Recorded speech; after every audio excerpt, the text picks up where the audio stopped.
व्यतीत होता जा रहा है। एक दिन क्या हुआ कि महाराज उत्तान पाद बंधुओं घोड़े पे सवार होकर के और शिकार खेलने को जाते हैं।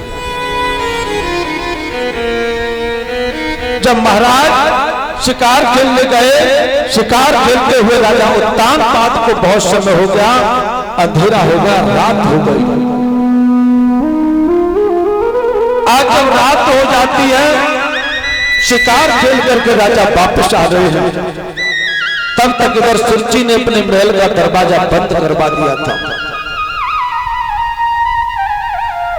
आज दरवाजा बंद है बंधुओं।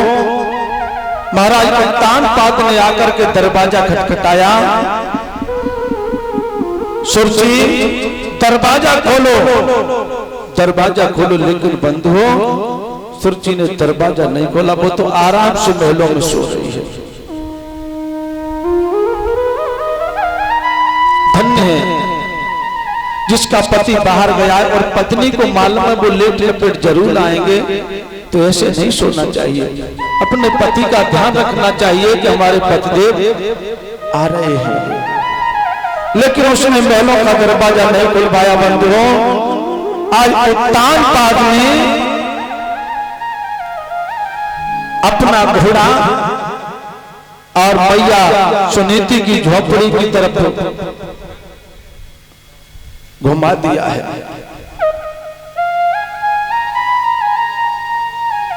और जब अपना अश्व मैया सुनीति की झोपड़ी की तरफ घुमाया, रात्रि का समय है,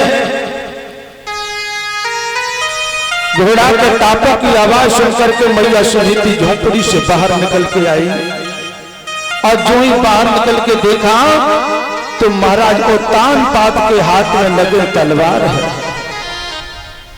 आज उस नगीन तलवार को देख करके विचार करने लगी, मुझे मालूम है मेरी सौत ने मुझे मारने को भेजा होगा। आज मैया कहने लगी, स्वामी मैं अभागिन हूं, मुझे मार दो और मैं पति के हाथों से मर जाऊंगी तो मुझे सुख और चैन मिलेगा, मैं स्वर्ग लोक को चली जाऊंगी, स्वामी मार दो। आज बंधुओं राजा उत्तान पाद घोड़े से नीचे उतरे हैं, उतर करके तलवार को फेंका। मैया सुनीति को अंक में भर लिया, कहने लगी, सुनीति ऐसी बात क्यों करते हो? देखना बंधु बहुत समय बाद मिले, एक दूसरे की आंखों से आंसुओं की जड़ी लगी है, एक दूसरे को समझा रहे हैं। तब तक क्या हुआ, आज उत्तान पाद कहने लगे, सुनीति ऐसा करो, मुझे प्यास लगी है, पहले मुझे जलपान कराओ। बंधुओं आज टूटे फूटे बर्तन में मैया जल लेकर के आए। महाराज ने जलपान किया है। उत्तान पाद कहने लगे, सुनीति कुछ खाने को तो लेकर के आओ, मुझे भूख लगी है। आए बंधुओं आज मैया रो करके कहने लगी, महाराज मेरे पास क्या रखा है? घास फूस का चोखा आधा टिक्कर पड़ा है। बंधुओं आज राजा ने वो आधा टिक्कर खा करके ही और दोनों पति पत्नी वही सो जाते। देखना प्रेम हो तो भूखे भी सो सकते हो, और आपस में तो प्रेम नहीं है बंधुओं तो कितना भी सकस व्यंजन रखा हो फिर भी चैन नहीं।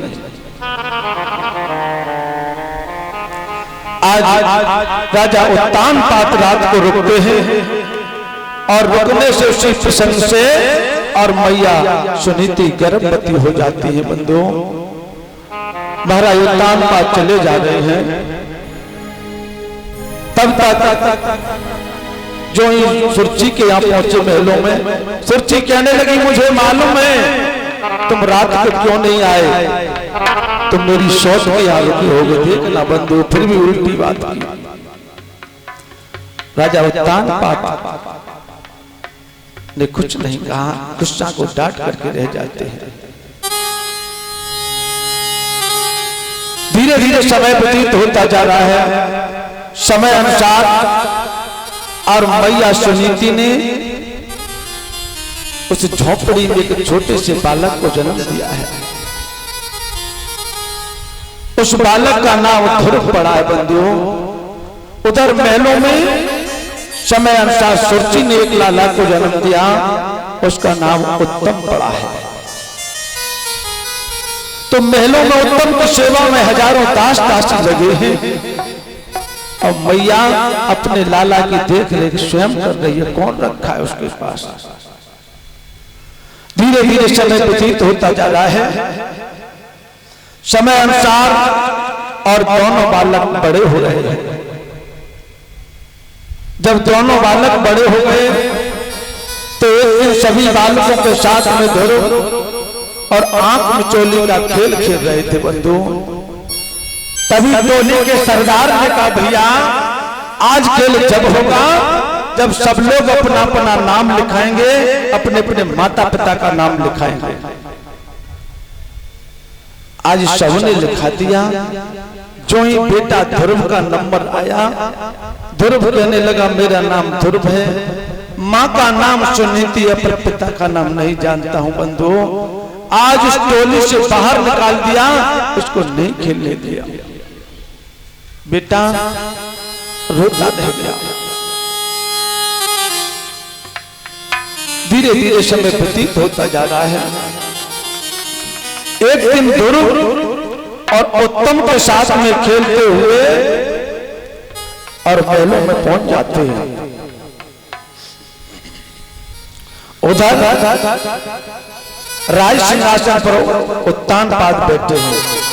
उत्तानपाद ने देखा बड़ा ही सुंदर लाला है, अपनी गोद में उठा लिया।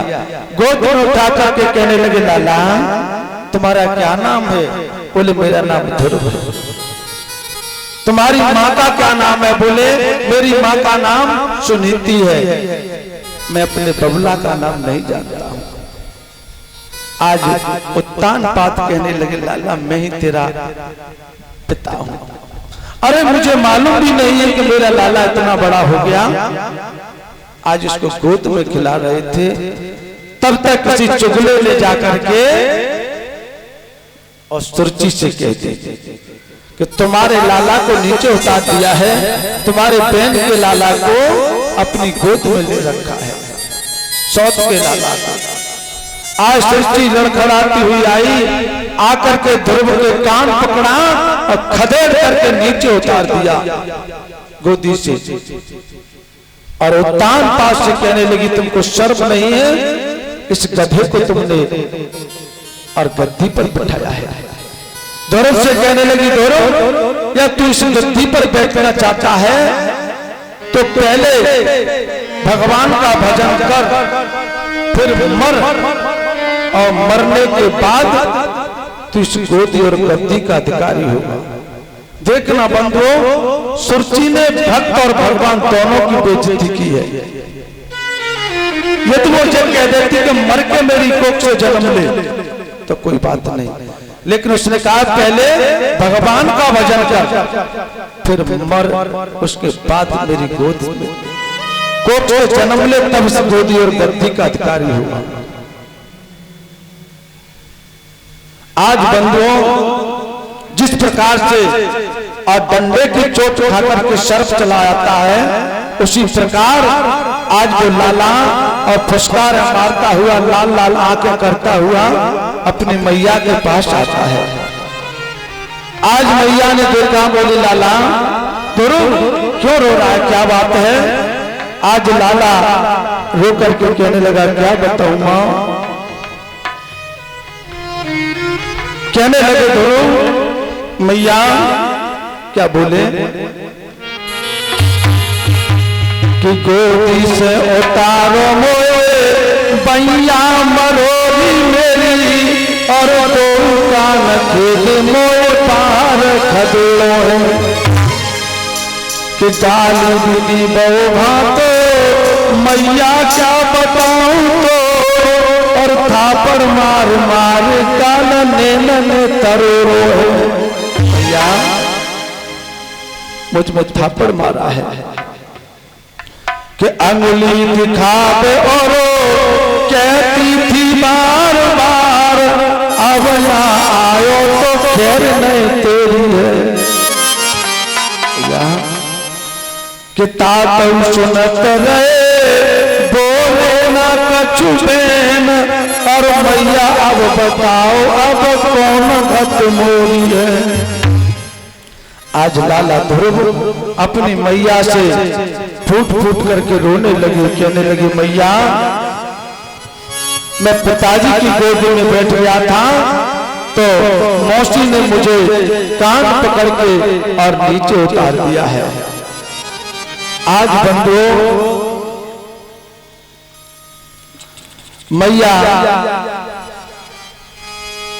सुनीति कहने लगी लाला कि मेरी गोदी बैठ जा और मोट किया के लालो,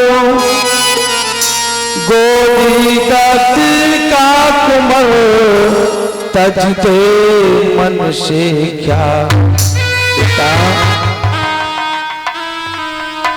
तू मेरी गोदी में बैठ जा कि कुछ ही दिन पहले अगर पैदा होते लाल ले गोदी गति तुम्हें मिल जाती तत्काल।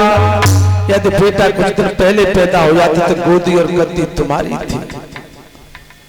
कि गोदी गद्दी की आस्था सुमिर श्री भगवान, और जिन बेटा पैदा किया सोई करे कलाम। कि बिना भजन भगवान के और मिटैन भव की पीरो, दुखिया माँ के लाडले।